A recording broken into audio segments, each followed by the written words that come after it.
Bismillahirrahmanirrahim. Now I will start another topic which is about the sedimentation processes.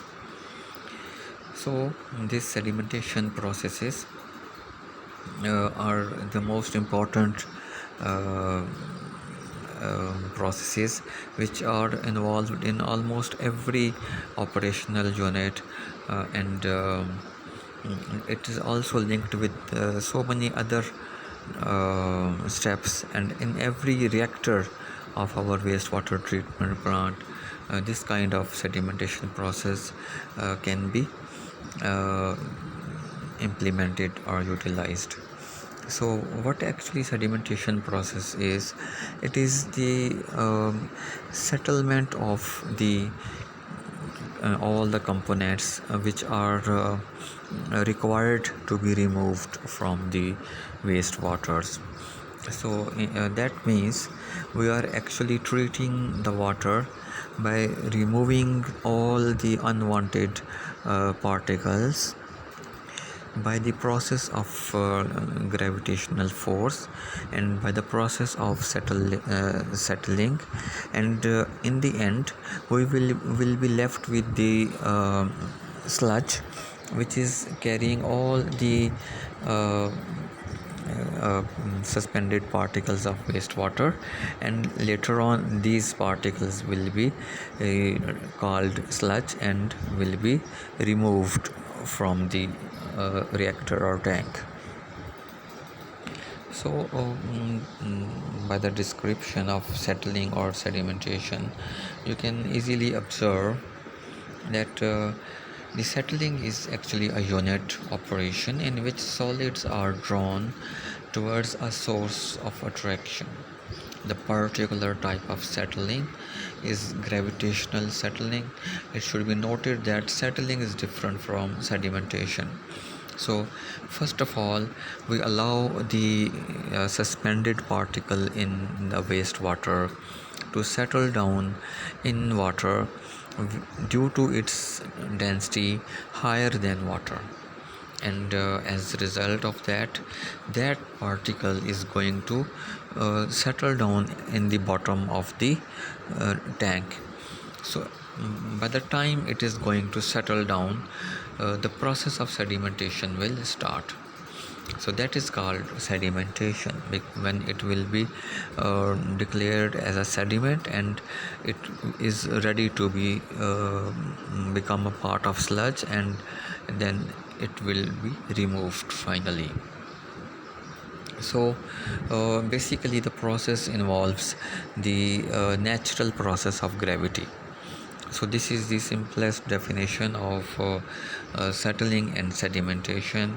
So normally we have three kinds of settling in the wastewaters.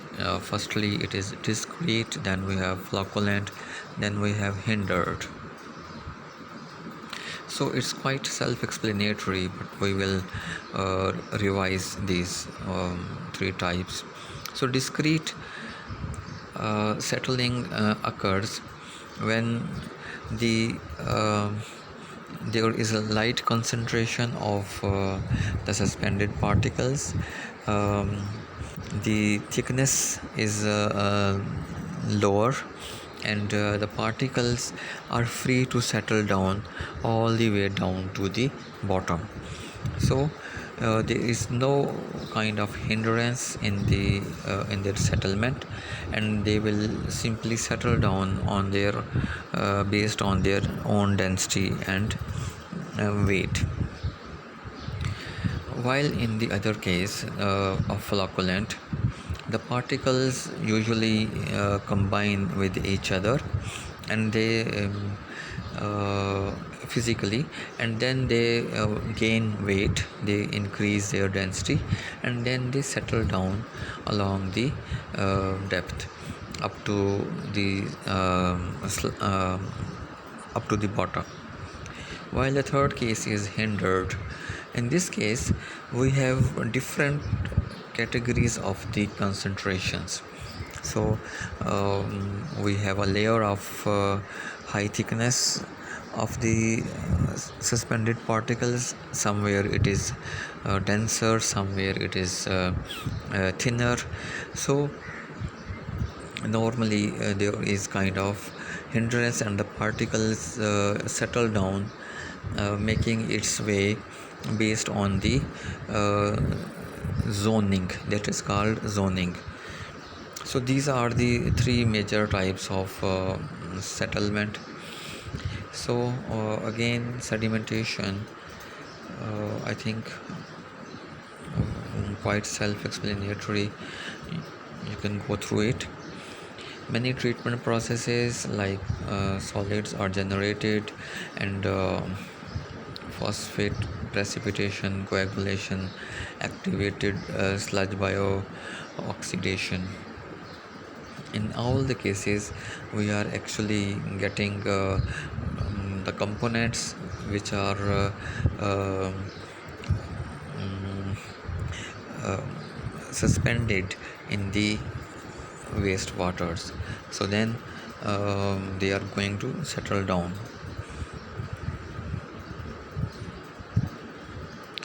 And so settleable does not mean that these particles will settle easily by gravity. In many cases, they must be coaxed out of suspension or solution by the addition of chemicals or increased gravity. So I think it's quite well known to all of you. These are the basic steps of the wastewater treatment, and sometimes we are adopting the process of flocculation, sometimes we are having coagulation. So in both cases we are actually facilitating the process of settling down and sedimentation. So high volumetric flow rates associated with water and wastewater treatment systems uh, is also significant in defining the process of settlement. We will discuss it later. And the density must be significantly greater than the water. So it is again very important point about the density. And so the goal of gravity sedimentation is to produce a clarified, free of suspended solids effluent, and produce a highly concentrated solid sludge stream. So again, if you keep the whole system natural, it is not necessary that we could facilitate all kinds of suspended particles to settle down.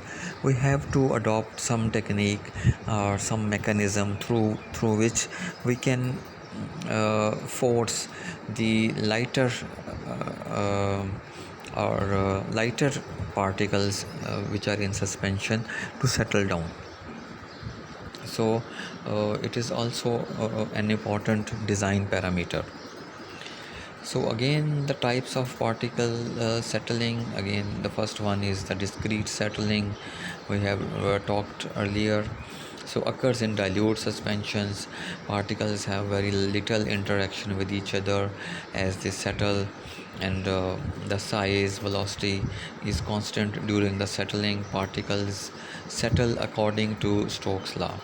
So the design parameter is surface overflow rate. So surface overflow rate is actually the description of flow rate per unit area. And the second type of this settling is flocculent settling.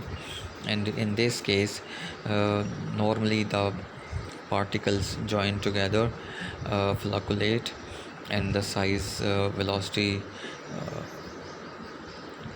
fluctuates during the settling, because the number of uh, the number of agglomerated particles becomes sometimes more and sometimes lesser, so the value is changing. So the flocculent particle velocity increase with time, because normally when the particle is joining with other particles, its density will be increasing, and its speed will also be increasing. due to the higher gravitational force. So design parameters include surface overflow rate, depth of the tank, and hydraulic retention time. So I think these are again quite clear to you. And so comparison of for type 1 and 2. So very important figure here. So this is the depth on the vertical axis, and on horizontal axis we have time or distance. So if we consider only the discrete settling, it will definitely take some time and distance as well, because the water is considered to be flowing from the inflow to the outflow, and through the whole this rectangular box, the type 1 will take the maximum time and the distance to settle and to reach the bottom, to touch the bottom. While in the second case of flocculant, we are mm, uh, we have arranged the uh, increased density of the particles, and because of that the process of settlement and the velocity both has increased, and thus the particle is settling down before reaching the end of the rectangular box or rectangular tank through which the wastewater is passing. So that's why in type 2 the flocculated particles are touching the bottom earlier to the type 1. So the types of sedimentation, we have the third type as hindered settling, and now we are talking about concentrated suspension, and it is also called zone settling and hindered settling. So the sludge is now thickened in this case. So the interaction between the particles is enough to hinder the settling of other particles which are not so dense or um, not so large to settle down earlier. Thus, in this case, they tend to remain in fixed positions with respect to each other and settle as a unit. So that's why it is called zone, because there will be a layer which will be having a similar size particles and with similar densities. So those all will join together and will make a layer, and that's why it is also called a blanket. So the concentrations are higher than 1000 milligram per liter in this case. And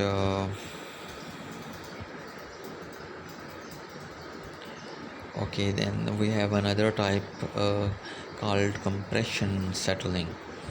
So this is very this settling is occurring at a very low depth, when most of the particles have already flocculated and joined together, and zoning has also taken place. So the particles which are on the lower side will be taken away along with that heavy layer of the particles which are denser and which are thicker. So this kind of settlement is called compression settlement, because this is completely under the pressure of the already flocculated particles. So this figure on page 11 is very clearly describing the levels, the depths at which we are going to get what kind of settlement. So at the topmost elevation or height, you can observe that the particles are separate, and they are behaving independently. The particles are at farther distances, so the discrete particle settling is taking place in this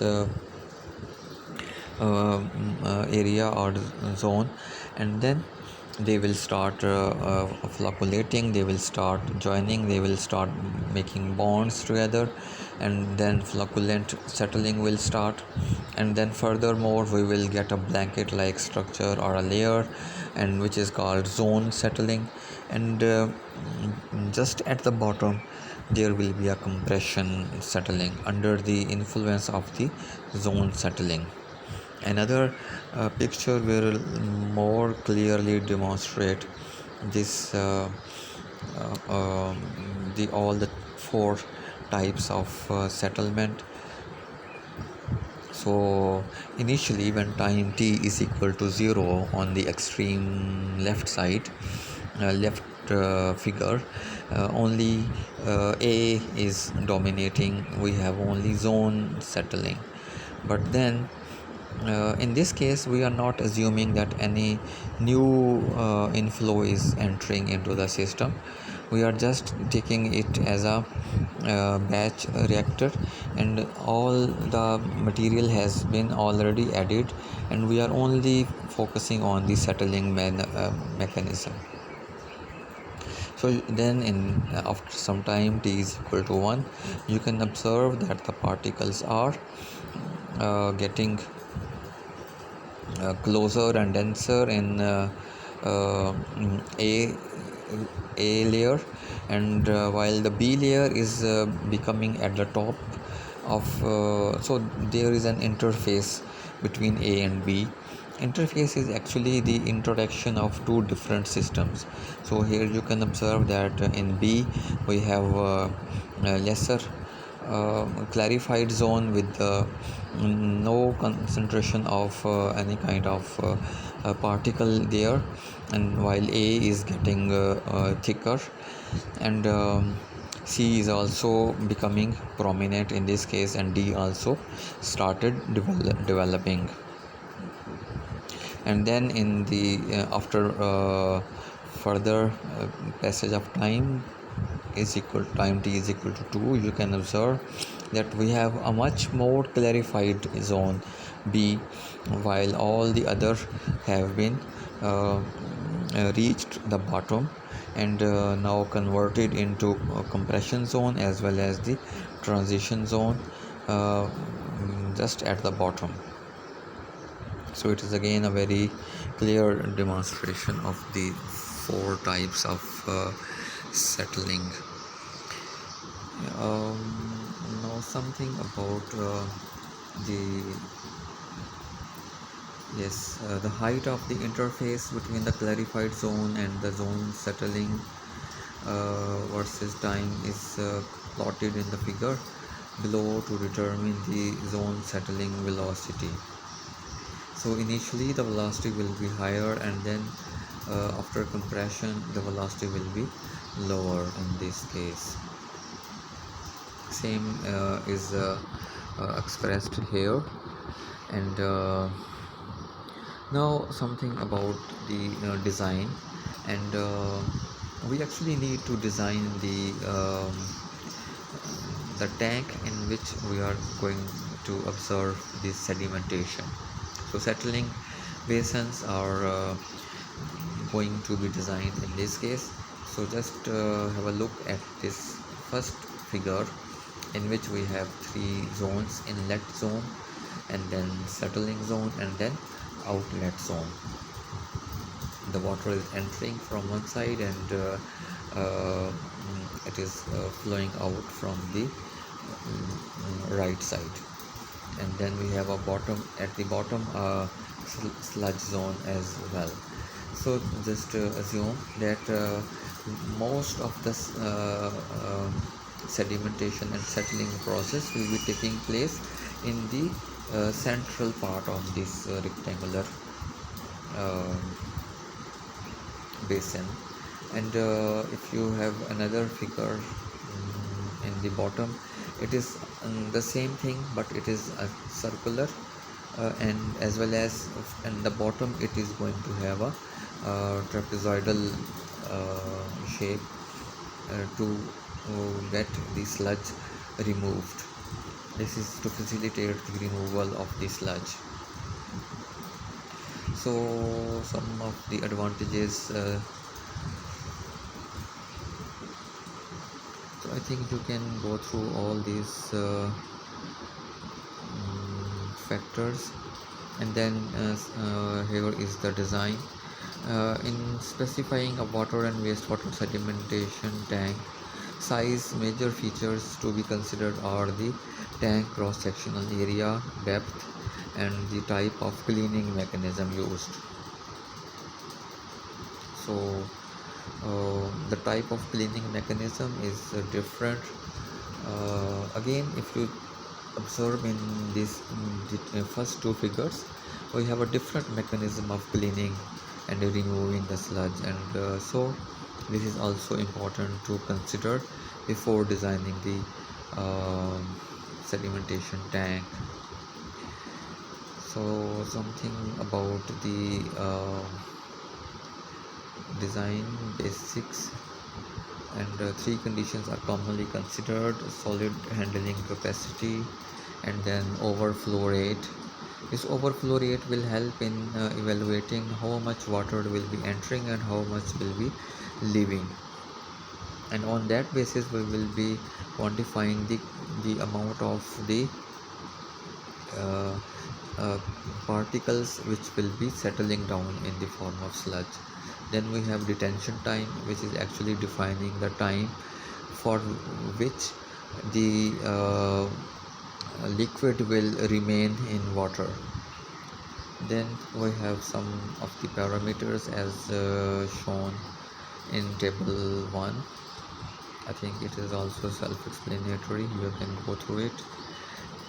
So for the designing discrete settling type 1, we will be taking only a simple particle which is settling under its own gravity, and what kind of forces it is facing. There will be normally two forces initially, and then a third force will add up.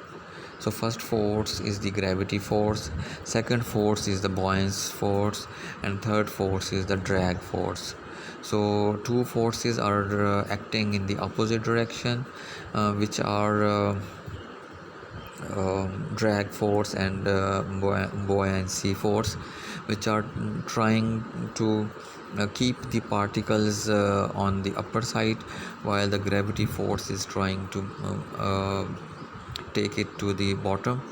So in normal conditions we will be only considering a balance between all these forces, and if you balance all the three forces we will be getting this equation, and on the basis of this equation if you simplify it, and we will be getting this settling velocity. So this is the only for the discrete particle in any shape. So again for spherical particles we will be having, this is the volume of the particle, 4 by 3 pi r cube, area is pi r square, and then we will be putting this value back to the equation first, and we will be getting the settling velocity for the spherical particles. So on, we can have some other options as well, and so it's all about the particle shapes. So the drag coefficient for spheres is expressed here. So this CD value can be put in the equation, and then we will again get the settling velocity for laminar flow, and for turbulent flow we will be involving the Reynolds number, and again we will get this equation for the turbulent flow for spherical particles. Now here we have a critical settling velocity and overflow rate. What is the critical settling velocity? The velocity, it is the velocity on which with which the particle would be retained within the uh, basin.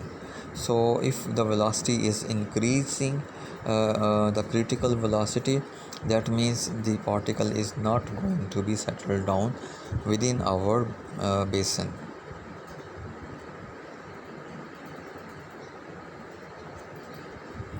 So here we have two types of vector of velocity, like horizontal and vertical, if you can observe here in this figure.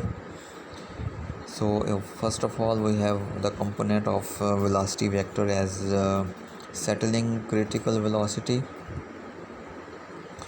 um, and on the upper slope you can observe the uh, settling velocity. So this VSC is actually the critical settling velocity, which is forcing the particle to settle down within this rectangular basin. So while the other component of velocity, horizontal component, is carrying the particle to the outflow zone, outlet zone. So now how we can determine it? In order to determine it, we need settling velocity Vs must be determined to assure sedimentation tank design. So what is overflow rate? It must be set at some value less than or equal to Vs, overflow rate. So Vs is equal to h over t, and h is the height, and then on the other end we will be having Vs is equal to h over t, and t is expressed in terms of flow rate, overflow rate, which is equal to V over Q. So V is the volume, and we are simplifying it, this equation, and we are actually getting the settling velocity on this basis. So that means if this is in this case, we will be having the overflow rate equal to the settling velocity.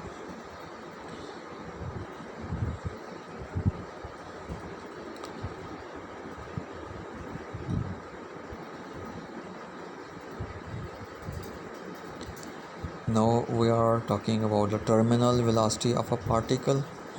So in this case, we will be concerned about the particle, its density, and so for example, we are considering the drag force, and again all the same parameters. The submerged weight of the particle will be expressed here. Here we have the density of the liquid and density of the particle, and we are simply getting this terminal velocity for the particle diameter. So here we have Vs, which is the settling velocity, expressed in terms of the